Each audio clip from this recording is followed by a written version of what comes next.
Sports Network, where we're breaking boundaries and redefining podcasting. Broadcasting live on 6 different platforms, we're bringing you the latest in sports like never before. Imagine tuning into real-time discussions, expert analyses, and fan interactions all at your fingertips. Each platform offers a unique experience, whether you're on YouTube, Facebook, or Twitch. We're not just sharing stories, we're creating a community of passionate sports enthusiasts. Join us as we dive deep into the evolution of podcasting, where every episode is a chance to engage, debate, and celebrate the world of sports. This is where your voice matters and the game never stops. Welcome to the Huddle Sports Network, where we're breaking boundaries and redefining podcasting. Broadcasting live on 6 different platforms, we're bringing you the latest in sports like never before, where sports passion meets podcasting brilliance. I'm Mike, the Bear fan, and alongside Bill, the Packer fan, and our buddy Ken Catalone, we're bringing you an incredible lineup of 38 diverse podcasters.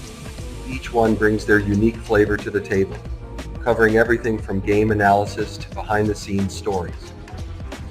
Imagine diving deep into the minds of experts who live and breathe football, sharing insights that you won't find anywhere else.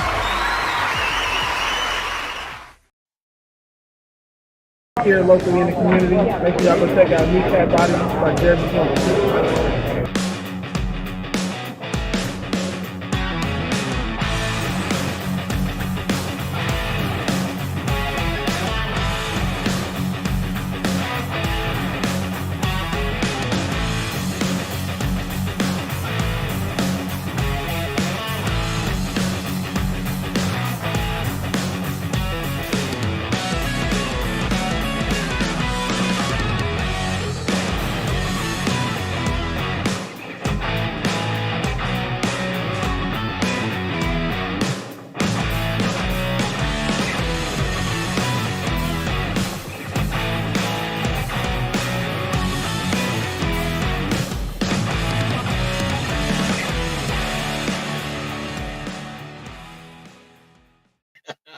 All right, that's right. It is Lions Talk with Smoke and Jeremy B. We do have a lot of news to talk about on a Monday. And you know what? Yeah, I know, because I'd have refuted them with some facts, and I'll refute them with the facts today. Let's talk about these signings we had over the weekend. I don't have anything graphic for the Jamal Adams signing because he hasn't been assigned a number. He's just assigned to the practice squad at this point. And we've already said we're going to let him develop into the system. But we picked up former All-Pro linebacker Quan Alexander off the Denver Broncos practice squad. Rotational defensive lineman Jonah Williams, defensive end from the Rams practice squad. And then we picked up Adams from the Titans practice squad. So I think all 3 of these guys, because it was done before the weekend, before we even get to practice, I think all 3 of these guys play this week with Pascal out, Wingo's out for the season, Rodriguez is out for the season, and Levi is out this week. I think all 3 of these guys are going to be active because Jonah Williams, he's played in 48 games as a situational DN. He's a very good run stuffer. He actually has collapsed the pocket and got 2.5 sacks while only averaging 6 snaps a game. So that's not bad considering the low volume of snaps he's played. But he did play 16 games in the 2022 season. He played 17 games in the 2023 season. And he played 6 games so far, and he's buried due to the fact of the people they added to that roster is why he was still on the practice squad. We got Jake N in here saying, hey, SJB. Wayne Shirk saying happy Monday. Moonscar Blade. Jim Jackson. Of course, they didn't say it until JB left the show. Of course. Yeah, we know how that works. I just wanted to show Quan Alexander is 10. That's the former number for Traquan Smith. 78 is Williams. And 66 is defensive lineman Adams. And yes, Moonscar, the way injuries keep stacking up, we're going to have to petition the NFL to be able to use triple digits. You know what? That's what the practice squad is for. But I think the roster space, if they go to 18 games, it should be 60-man rosters and a 17-man practice squad instead of 14. That's just my opinion. Take it with a grain of salt. I think it should be 77 total on the roster.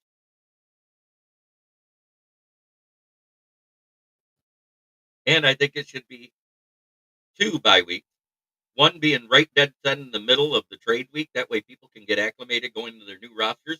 And the other one be rotational with a gap between week 8 and week 10 where there's no bye weeks allowed. That way at least you have some separation. Well, you know what? The injury bug hit the 49ers last night. CMC went out and that offense totally stalled versus the Bills. I understand the Bills are a good team, but you have to admit when he was in, they were keeping it close. As soon as he went out, it was over because of what he does for the passing game for Brock Purdy. Jamal Adams being signed to the practice squad, we get him for the vet minimum of 375,000 for the rest of the year. That is a brilliant move to allow him to build into the culture and learn the playbook and be able to play because he only averages about 6 to 8 games a year anymore for the Seahawks while he was there. So we're going to have him with possibly 8 games left on the schedule. And if you think about it, it's 5 in the regular season, 3 in the postseason. 8 games.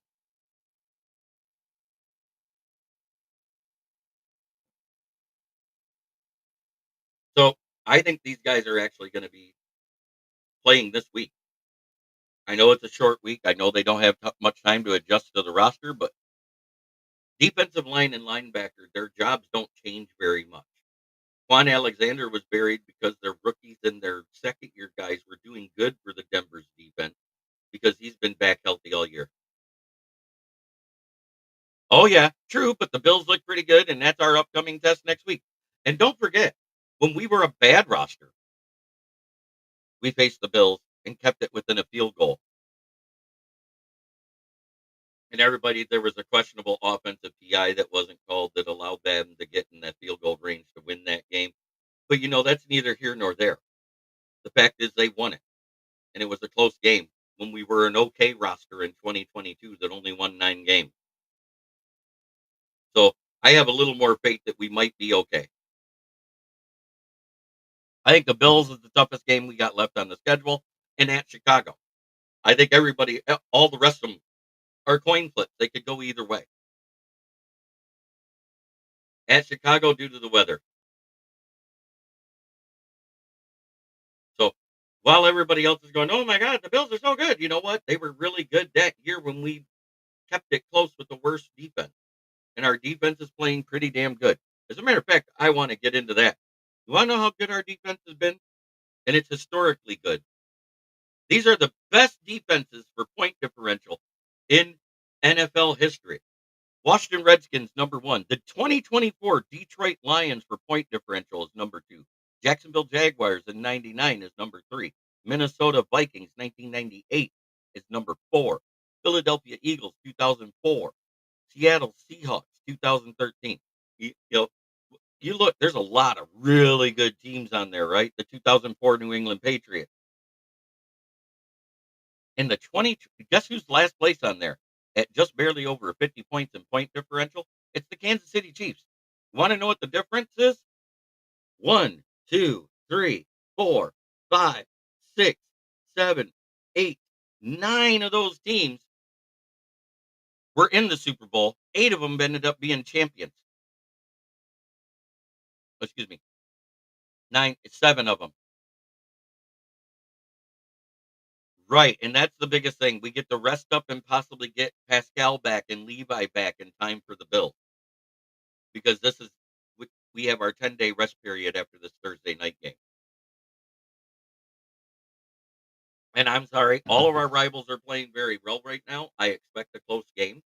It's a coin flip on who wins. If the point spread is more than 3 points, I think the Packers cover but don't win. If it's less than 3 points, the Lions are winning. That's just my gut reaction to it right now. So there was some more news that came out over the weekend. Anthony Richardson was fined 22,000 for lowering his helmet when he was running versus Brian Branch, the one that Branch got the penalty for hitting him in the head.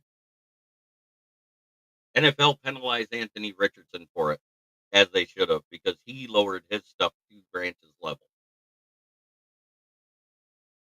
And, when you're the loser, the rest give you the cob. Here's Caleb Williams.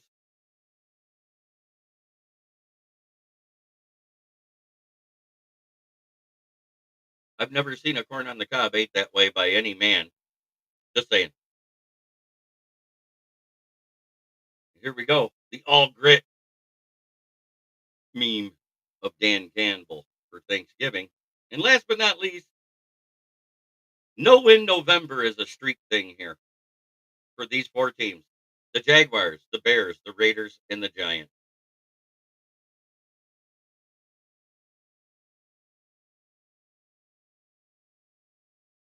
So while we sit here and we're focused on the Packers this week, we're not looking ahead at all. We haven't looked ahead at any opponent. And I said last week, the Bears were a second half team that could not finish. They covered the point spread, but the Lions would win. I had that gut feeling all week, and that's exactly what happened. And that second half, yeah, Crybaby Williams about the whole Jack Campbell hit. Such bullshit.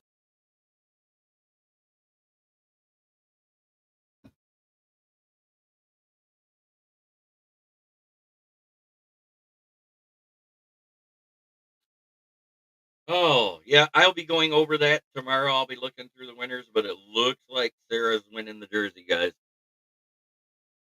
I'm gonna have to buy a Vikings jersey to ship out. You know how much that hurts my heart? No, congratulations. I think Sarah did a great job with her pick. She's only got 2 wrong.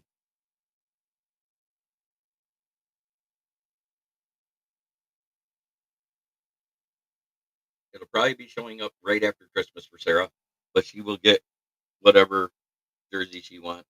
And if she wants a Lions jersey, I'll send her one. 100%. Just saying. I think she should get a Jared Goff jersey.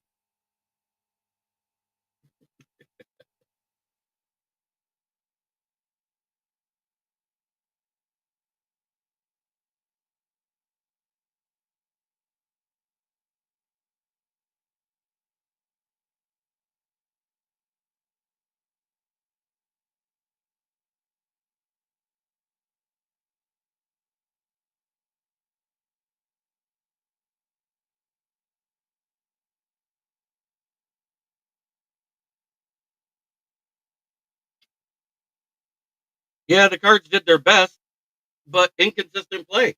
You know, they were doing great, and then they stopped running the ball.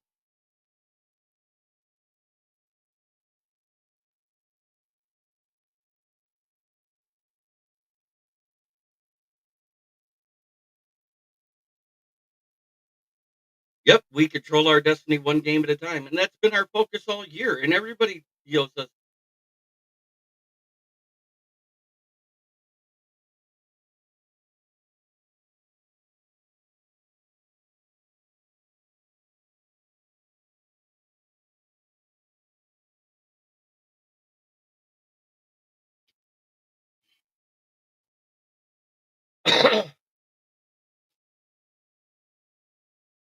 so that being said, uh, this team has been hyper focused on each opponent we face, and I don't expect anything to be any different. So the games are done, and the Bears were considered unworthy. The Vikings won yesterday, so there's no movement in the rankings for the NFC North. Atop, let's do the rankings right now. I want to do it now. I don't want to wait to the end of the show.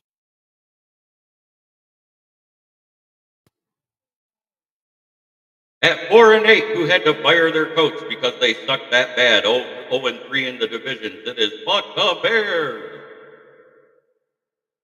At 9-3, 1-2 in the division. It's FTP. Buck the Packers. At 10-2, because they skull fucked the Cardinals. 2-1 in the division. It is the Minnesota Vikings. And atop the division at 11-1, 2-0 in the division, or 3-0 in the division. Let's make it 4-0. It is the mighty, mighty Lions.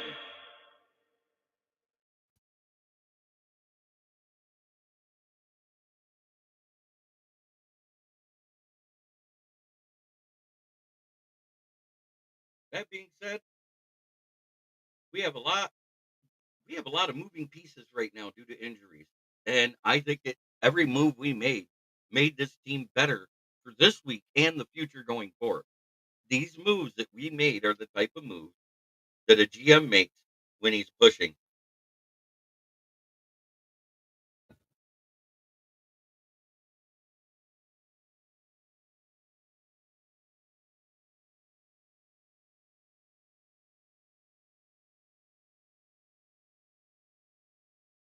So let's talk a little bit about the review of the games from yesterday. What did you guys think of the hit by Aziz Al Shair, the linebacker number 0 of the Texans that he put on Trevor Lawrence that took him out of the game? I think it's one of the dirtiest, most violent hits I've seen since Vontez Burfict. What's your guys' take? Last time we seen a hit that violent, it was Vontez Burfict on AB versus the Steelers.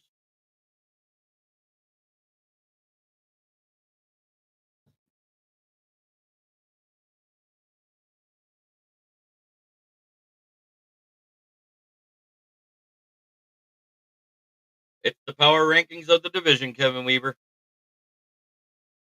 But my top 10 in the league right now, I think the top 2 are the Bills. It's Lions, Bills, Chiefs right now. Then I got Philadelphia. Then I got Pittsburgh. Then I got Minnesota. Man, the Chargers had that game too. Oh, can't believe they let it go.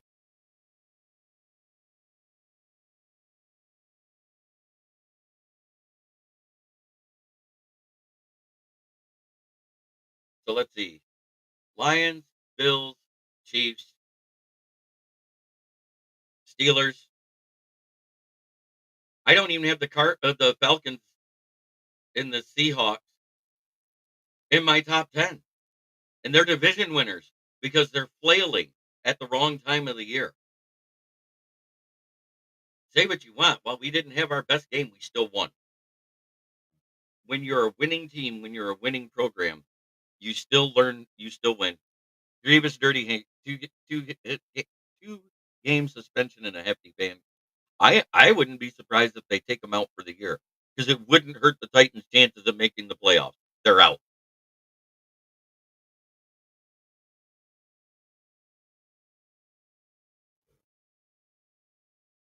I I can't condone that. Trevor Lawrence sliding, feet out in front of him, was sliding for 2.5 yards before he left his feet. Trevor Lawrence was taken to the hospital last night during the game, so I don't think he's going to be fine. The fact that he was doing after the hit, he immediately did this pose, the fencing pose, which is a sign of a major concussion. Most boxers don't even look like that when they're knocked out. They usually just lay out flat, and then they're woke up with smelling salts. Trevor Lawrence at least did sit up under his own power and walk off, but you could see he wasn't right. Lions, Bills, Chiefs, Eagles. Yeah, that's right where I'm at. You got to put the Steelers up there too because they have basically almost the same record as the Eagles. It's a 1A, 1B. The Steelers are getting it done. And those who thought Russell Wilson was washed, did you watch that game?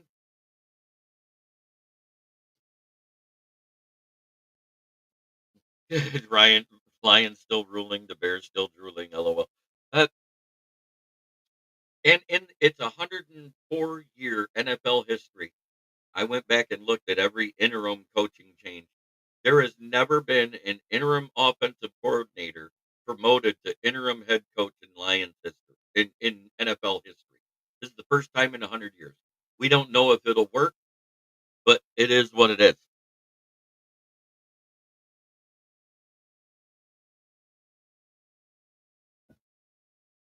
The Eagles are on almost as good a winning streak as the Lions.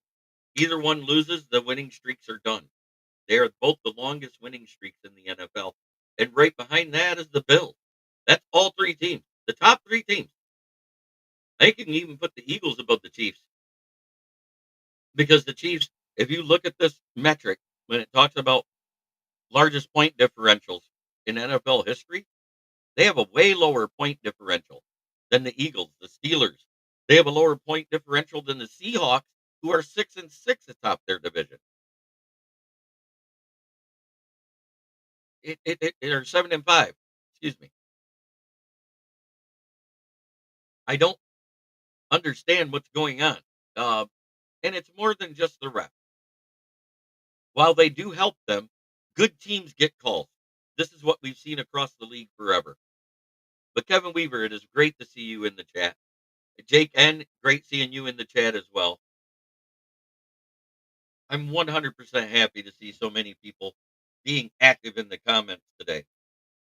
It's kind of an amazing thing.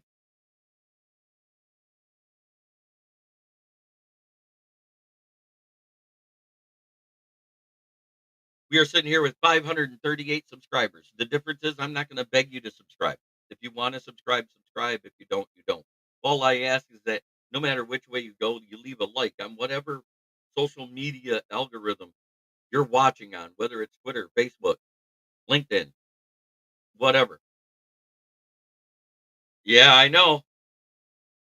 It is unbelievable how easy their schedule is because of how bad their division is. But Cowboys on the road are not a slouch. On the road, they're a juggernaut. They just got lucky that they played the Giants at home last week for Thanksgiving.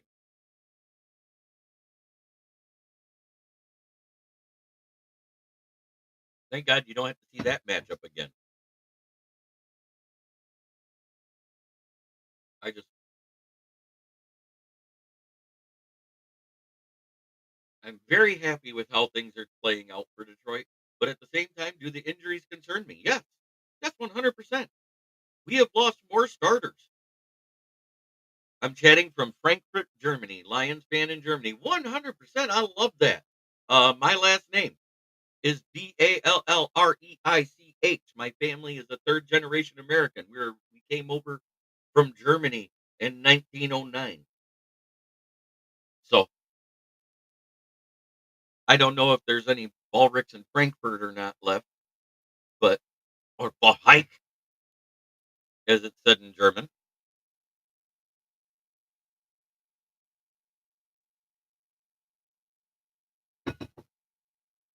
Wie geht's, Kevin Weaver?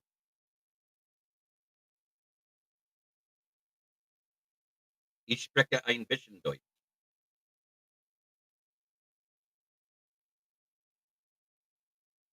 Right. What's funny is I'm not scared. Um, I have some interesting news to report on the recovery time of Aiden Hutchison. He is not just walking in a pool. He's not just walking outside of the doctor's office when he's leaving. He is up to jumping in the pool now on his leg. That is way ahead of recovery time for this type of injury, which is a testament to what the recovery doctor said from the University of Michigan that said there's a chance he could be back by week 18. And I didn't even want to believe it, but it's trending that way. Austin Hacker, my family comes from Germany too. We are from the Bavarian area of Germany, my family. I do know that for a fact.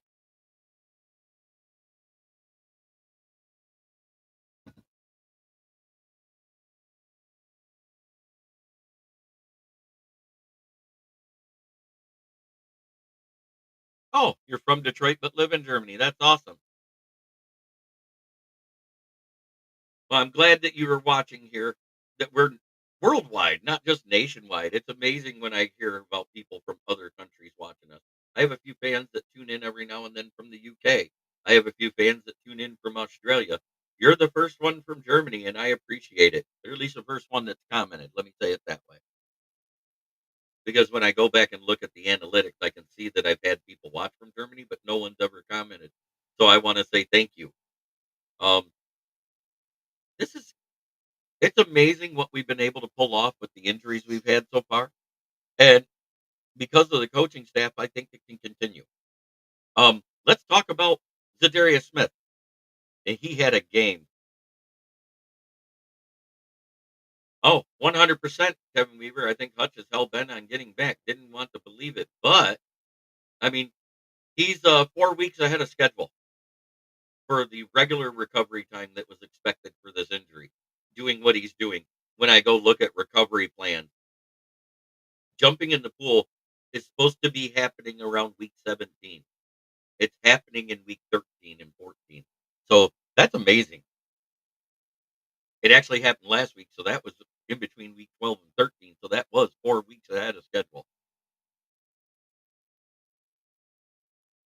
I understand Austin. And I'm not saying rush him back. I'm saying don't even let him play a snap in the regular season. Save him for the playoffs. That's where I'm at. Especially, especially if we have the number one seed. Yes, Z Boom was a great pickup. Um, in this game, most pressures since Aiden Hutchinson was hurt in that Dallas game. Zadarius Smith had 8 pressures that was counted. I say 9 because there was one where he moved up into somebody else. And I hope Big Z keeps being a dog as well. He had 1.5 sacks. He's had 2.5 sacks in 3 games and over 20 pressures. 8 of them in this last game. How huge has that been? Well, the proof is in the pudding. Anthony Richardson gave headaches to the pack because they don't do well with getting pressure. They get sacks but not pressure. There's a big difference there. Pressure moves a quarterback off of his mark while throwing 9 times out of 10. Pressure is why quarterbacks throw errant throws, which makes it easier on your secondary to be able to get interceptions and turnovers. So there's a lot to say what we're doing, and we're doing it right somehow. The Lions may be 26th in sacks, but they're in the top 10 for pressure. Normally, we're below 30 in sacks because we only got one guy doing it, and his name would be Aiden Hutchinson.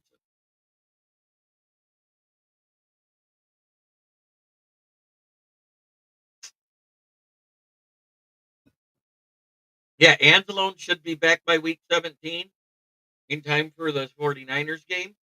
Uh, if Melifamu can be back as early as next week, Emmanuel Mosley returns to the roster this week.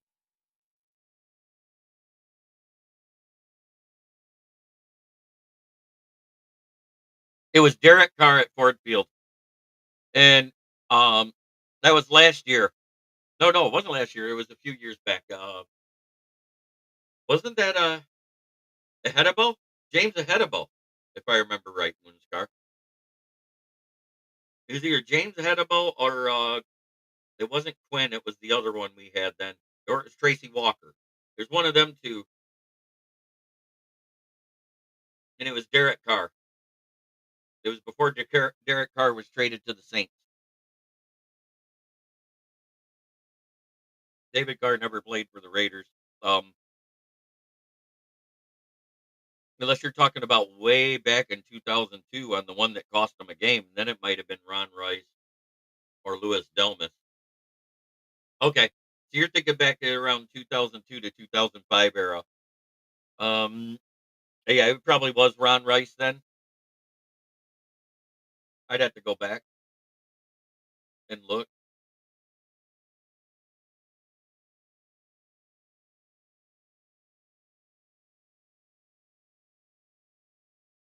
Yeah, it was Walker on Derek Carr. I remember that one.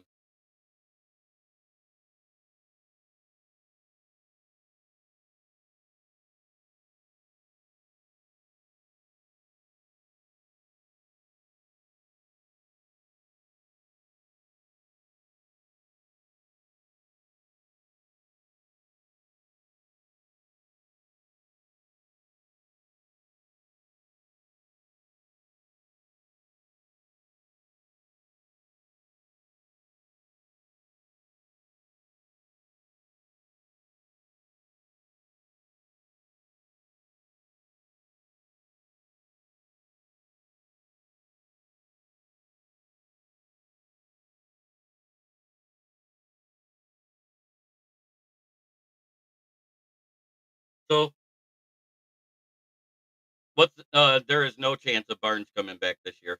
He's done for the year. He had to have surgery on his leg. He's still rehabbing. He's barely walking. Um, so that's kind of out. And that's why we made the signing of Quan Alexander. So when Malcolm Rodriguez, he's out for the year too. We had to have somebody. And yes, it's nice when El Kadim Muhammad and Ben Neiman and Trevor Nowoski are doing good. We lost a starter. We needed a starting level linebacker. And Quan Alexander is a starting level linebacker that was buried on a practice squad due to the depth that had been showing out with the Denver Broncos. So he wasn't needed. So it's a nice signing. I expect he's playing this week. I think he's going to be right next to Jack Campbell. And I think he'll be on a heavy rotation because it's early and he hasn't developed the playbook yet. But I think he's playing. Um, I also think Jonah Williams will play in a rotational piece. I also believe that Adams will play in a rotational piece, not the safety, the lineman. Jamal Adams was brought in because we're deep safety wise, and we can bring him in slowly to make a playoff push. And I think it's a brilliant move because we can rotate him up into that Sam linebacker spot. It's a real issue, but it's not a big issue because it's early enough in the week. They can change all the nomenclature of the plays, and it will be done. So it's a big issue because when you're posting a picture on social media and you have all the verbiage of every running play in the running backs room on the board behind you and you can see 90% of them, that's like being Connor Stallions and giving the team your playbook and what you call the plays. How much of an advantage would a defense have? So we're going to change all those names. The plays aren't going to change because it didn't give anything about the play diagrams. All it was is about what we call in those situations in those running plays. And we may change the order that we call some of them, but we're definitely changing the names because the last thing we want to do, let me look at the picture and just call one out, for instance, because I have the picture. The last thing you want to do is call karate belt and them know it that you're going to kick it outside to the left.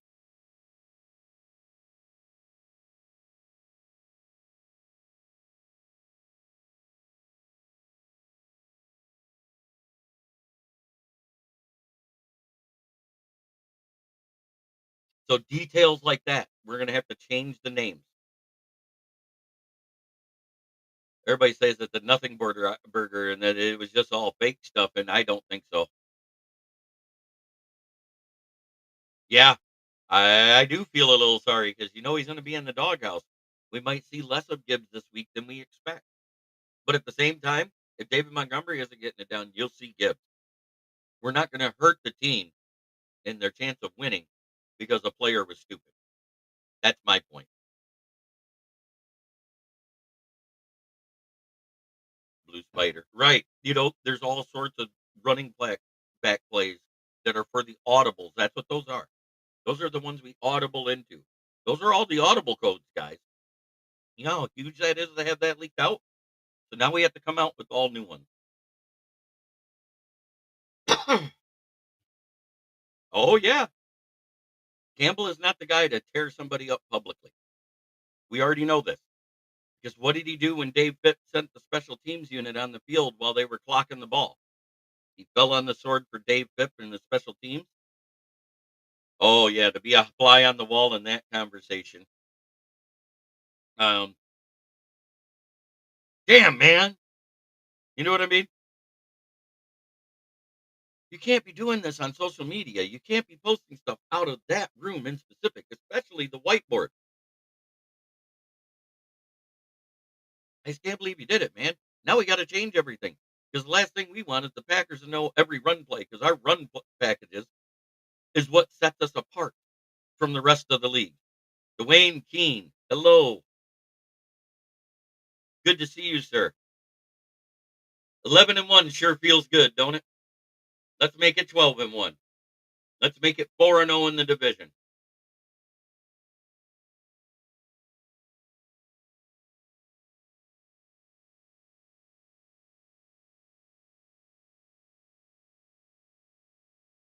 Let's go, Detroit Lions. One pride, Kings of the North Division Championship title. All grit, never back down. 11-1, make it 12-1. I knew where you were going. You say it every week, and I love it. You say it every day, and I love it.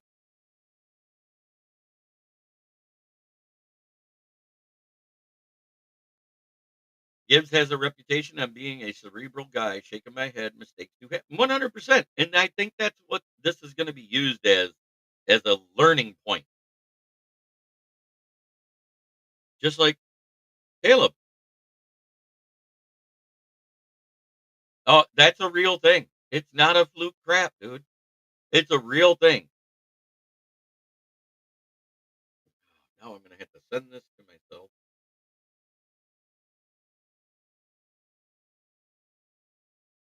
Hopefully it's not too large.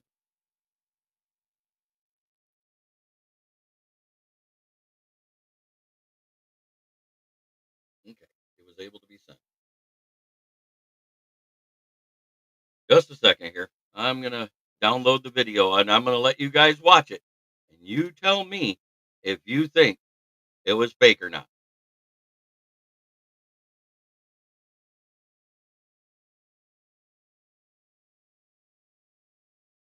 And that's all I got to say.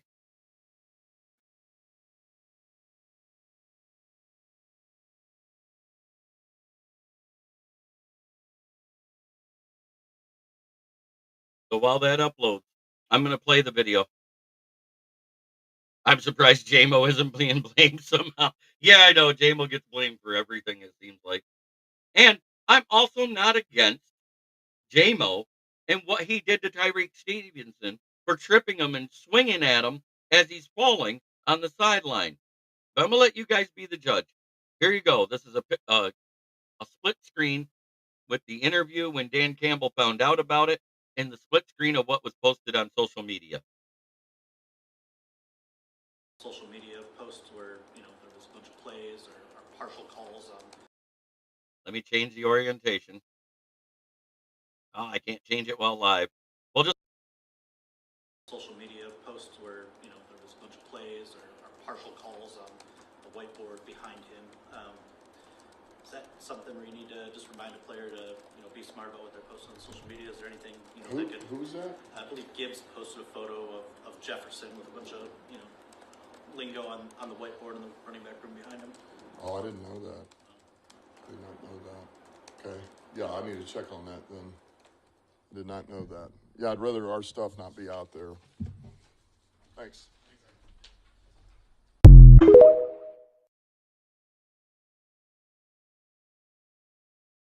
so if you just listen to what Dan Campbell said there, he's awfully upset about it. He says thanks and walks off the stage, which means there was a phone call made and someone was brought into the office, and we all know who it is. But I also do not blame JMO for what he did. He's lucky that all he got was a football tossed at his face. Because if that had happened in college football with the rivalry, guess what? He's getting his ass whooped.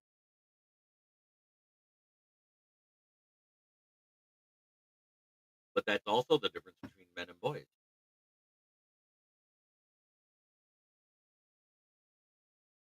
But the fact that the ref was watching down the field and didn't see Tariq Stevenson trip him is why JMO got the penalty.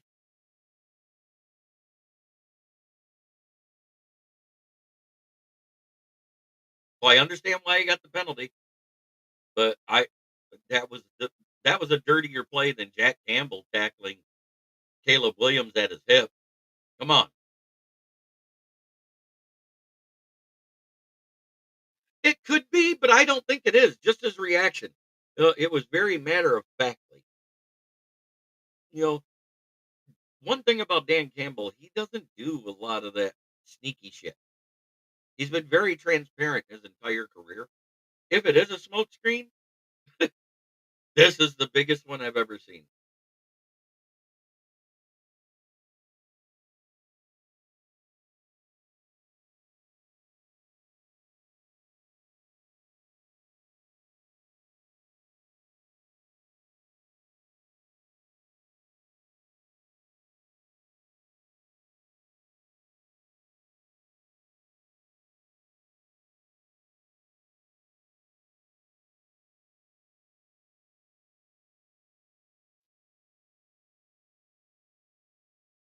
Right. Stevenson on the Bears didn't learn his.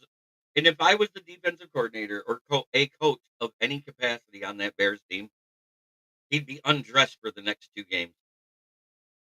I understand second guy usually gets the flag, and that's because the first one isn't seen.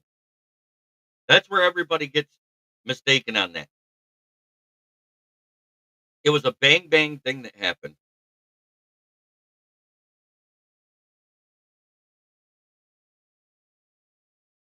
I agree, Austin, but could it be a stage thing between Gibbs, Jefferson, and Dan Campbell with play calling from the preseason that they had a picture of, and they've already changed all the wording. But let's not think that there might be a little master plan in there. But I agree that more than likely it's the latter.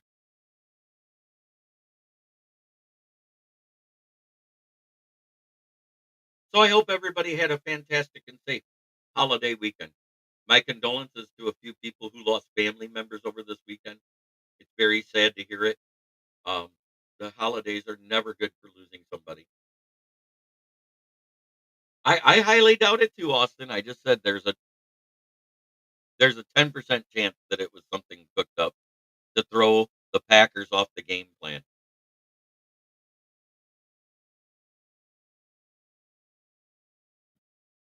But it'd be the first time we've ever seen Dan Campbell do something deceitful with players.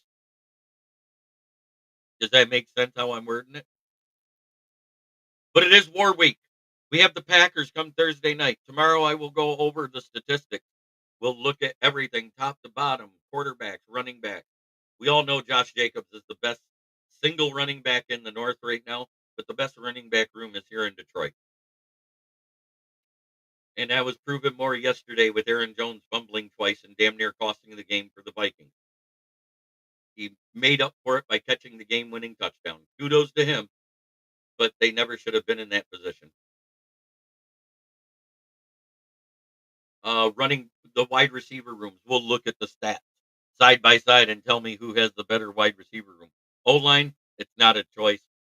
The Lions have the best O line in the league, let alone the North. D line, uh, it's almost a wash right now because they don't get a lot of sacks either. They're low, but they're way lower on the pressure count than what the Lions are. They have a low blitz rate. They need to blitz more to generate more pressures to be effective.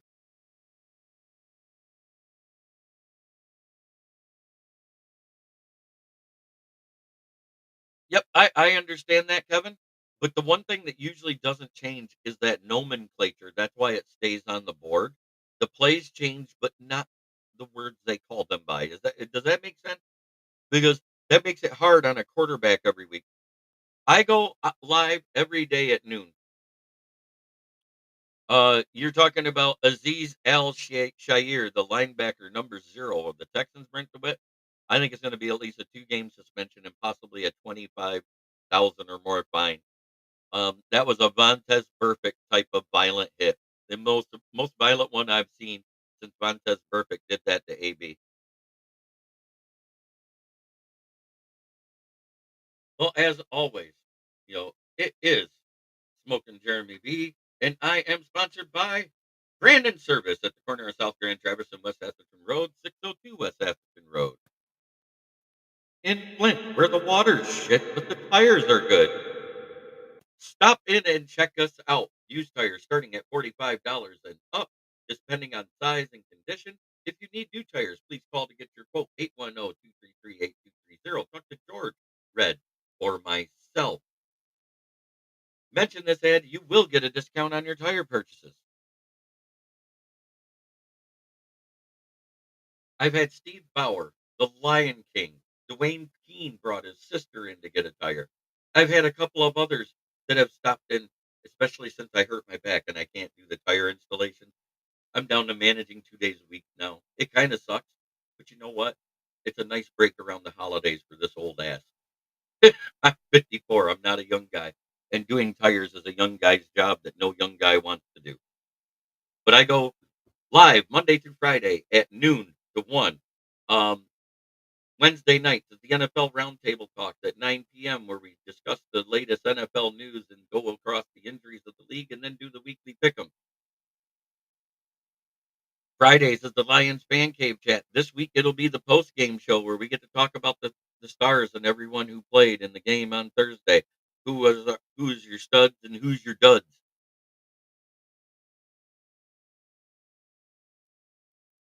But Monday through Friday, it's noon to 1, sir. Eastern time. So this time tomorrow, I'll be on again. And I'm going to end this show the same way I end every show. Try every day to be a better person than you were the day before. That's the only way to make the world a better place. It starts right here. Much love to everybody in the chat. Looking forward to seeing what the slate of games bring up and to watch the game tonight. I think Denver's winning and covering the point spread because teams get very gassed in that thin air in Denver. Look at what they do. They play even keeled throughout the game, and other teams tend to fall off in the second half. And I think it's because they're gassed on offense and defense. That thin air, it affects people who aren't used to it. And that's a very distinct advantage to being the home team in Denver, Colorado, or anywhere in Colorado, because it's called Mile High Stadium for a reason. They are a mile above sea level. But thank you for tuning in, and tune in tomorrow, and we will go live again. Have a great